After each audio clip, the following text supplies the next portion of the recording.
get to know you a little bit, share with our audience a little bit about your journey leading up to now. Where do I start, right? A lot of what came to be in the book, like not the book itself, but the practice of the book, it started when I was young, when I was in my late teens, my 19 is like 18 is when I started meditating with my friends. We'd get together, we'd smoke some weed, we'd enjoy some meditation, talking about esoteric aspects and stuff. It was when I broke away from them, I started doing it more by myself. I was like, oh, I'm going deeper. But even taking that back further, when I was in church, when I was a kid, I wouldn't go to the like children's church. I thought that was just, hogwash. It was completely pointless. My dad wouldn't go to church, but my mom went to church, and I'd go with her to what I called the big people church. And I was a kid. It was so insane because I was like, I could feel the energy in the room. Like during worship, I could feel that building. And I was like, oh, this is what I need. I need this connection. I need to grow this connection to this being. As I got older, I realized that all of that energy was being siphoned somewhere else. Like it was like we were raising an energy and giving it away without knowing who we were giving it to. I think that's not knocking any form of organized religion. It's just when you don't know who you're working with, how do you know what you're building and where it's going? What is the purpose of this energy build?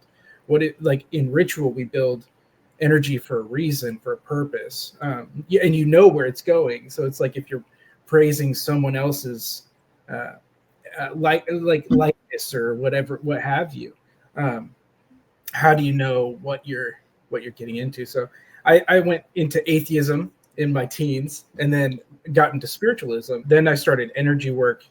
I started doing chakras. I couldn't find, it was so crazy because I couldn't find books on it. Like I couldn't find any information. So I'm just like digging around in myself, listening to binaural beats that I could get a hold of back then, because this is the early days of YouTube. So it's like hard to get a hold of that stuff.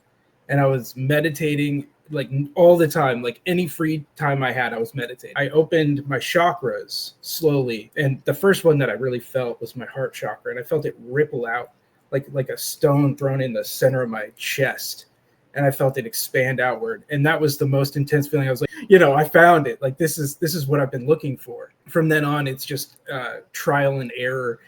What's funny is if you want to learn something, like you have to do it. Like, but when you know how to do it, for me anyways, when I already know how to do the thing, I find the information on it and I can learn deeper. But I think it's that knowing and wanting to, that willingness to learn, and the willingness to put in the work that allows to open up the doors that might not be there in the first place. I might not be able to open. 19 to what I'm 35 now. So I started writing this book when I was 34. I was graced by the owners of By Candlelight and Conjure, who are the heads of the coven. I'm an initiated witch in the Blue Sword Covenant. They allowed me to, I gave them this, I was like, hey, I've never taught this stuff before. I've done healings on people. I didn't even know Reiki. Like I'm not attuned to Reiki or anything yet.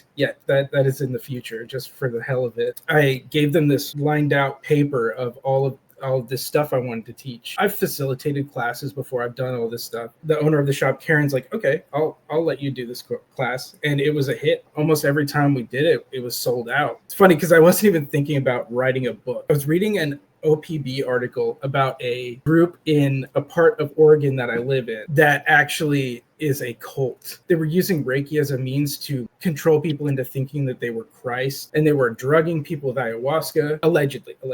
But there were people that got out of it, and there's some people that went missing, even disappeared completely when they tried to leave. The reason why I wrote the book is because that article, I read the whole thing. I read another article by them, and I was so angry. I was like so fucking mad, so angry. I wanted to write that book because this lady said one thing when she left. She's like, I was just looking for the spiritual aspect. Like I was looking for this thing that I thought they had, and I thought they were going to show me, and they didn't.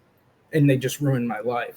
And that's not verbatim, but that's basically what I felt. And I was like, I got to write a book. Spent all my time that I could, despite getting pneumonia at one point, despite almost dying from pneumonia, despite like all this stuff happening. Like I got this book done, and I released it.